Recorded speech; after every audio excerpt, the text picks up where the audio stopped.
a service of CNC Worldwide.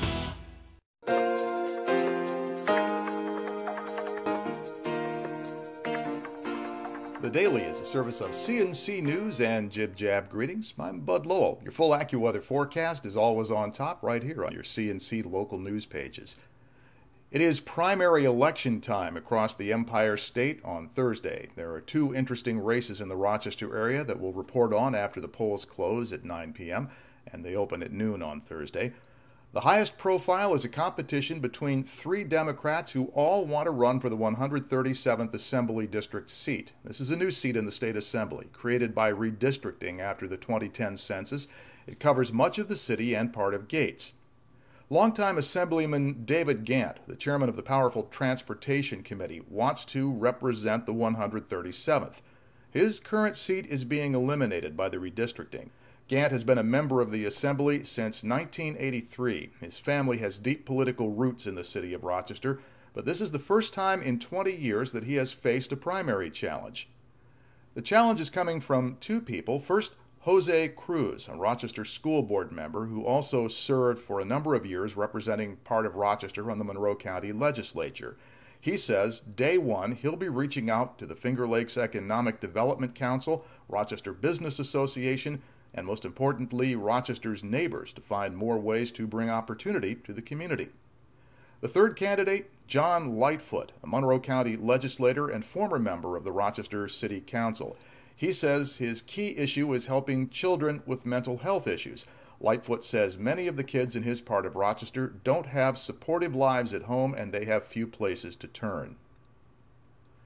To the south of Rochester is the 133rd Assembly District. It covers all of Livingston County and the four southernmost towns in Monroe County. There is a Republican Party primary there between conservative talk show host Bill Nojay, the former chair of the Rochester Genesee Regional Transportation Authority, and Richard Burke. Burke is the former mayor of the village of Avon. The Republican Party endorsed Nojay. The Conservative Party gave its support to Mayor Burke, and it hopes that he can grab the Republican Party line as well. The winners of these primaries, of course, go to the general election in November. Do not be alarmed if you drive past the Greater Rochester International Airport on Saturday and find it surrounded by emergency equipment like this. Monroe County officials say they will be conducting an FAA-mandated airport emergency drill on Saturday, September 15th. It will begin sometime after 9 p.m.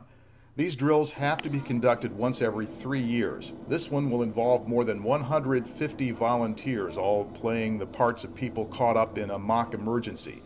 Police, EMS, and fire rescue personnel from area departments, staff from all area hospitals, they'll all be involved in this. But the County Communications Department says emergency equipment will be visible Saturday to everybody driving by on I-390, so they've asked us to spread the word that it's only a drill. Parts of the airport emergency drill will be taking place in the airport terminal, on the tarmac, and the Airport Emergency Operations Center. So if you have a flight going in or out at that time, be advised. And for you scanner fans who like to monitor police and EMS calls, the words "this is a drill" will proceed and follow all notifications made as part of this exercise. The Roman Catholic Diocese of Rochester has begun its annual Catholic Ministries Appeal, with Bishop Matthew Clark announcing the theme, "Making a Difference Every Day." Last year's appeal was the most successful since the annual campaign began in the 1980s. It raised $5.3 million. They're trying to top that this year and bring in $5.8 million. In announcing the goal, Bishop Clark thanked Rochester area Catholics for their spirit of generosity. In the more than 30 years since he launched the annual CMA, Bishop Clark said thousands of families have responded across the 12-county Diocese of Rochester every year, and the bishop said those gifts have sustained the ministries and allowed the diocese to respond to the needs and emerging challenges of today. He says he's forever grateful for their spirit and enthusiasm. A major fundraising effort is coming up for Rochester General Health Systems, the operators of Rochester General Hospital. They'll be launching a comprehensive fundraising campaign at their Founders Society Gala next month. RGHS says this will be one of the biggest campaigns it's ever done. The goal and timelines won't be announced until October 6th, but Rochester General has been trying to get this put together since 2009. It will support construction and renovations at Rochester General Hospital and other key facilities, acquisition of new medical technologies, and the startup of new community-focused health programs. The big reveal will be at the Riverside Convention Center on Saturday, October 6th at a Vegas-themed charity event, and the tickets are available at givergh.org.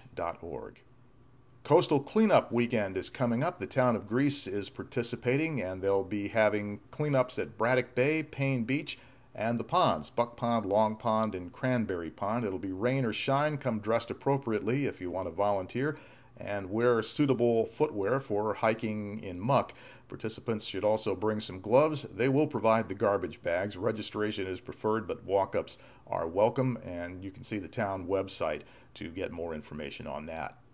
Finally, Rochester police say they've made an arrest in the shooting of a Rochester teen that happened back on July 1st. The name of the suspect and the circumstances hadn't been released at our last check, but this involves the shooting of Raven Cooper, who was shot down outside 591 Bay Street after an argument. He died later at Rochester General Hospital. To the left of this player window, you can find links to these and other stories. Down at the bottom of the page, links for you. Post us your news stories, business openings, wedding announcements, birth announcements. If you're interested, we're interested, and those items ought to be up here, so post them to us. Next news as it happens, updates when necessary. I'm Bud Lowell, CNC News.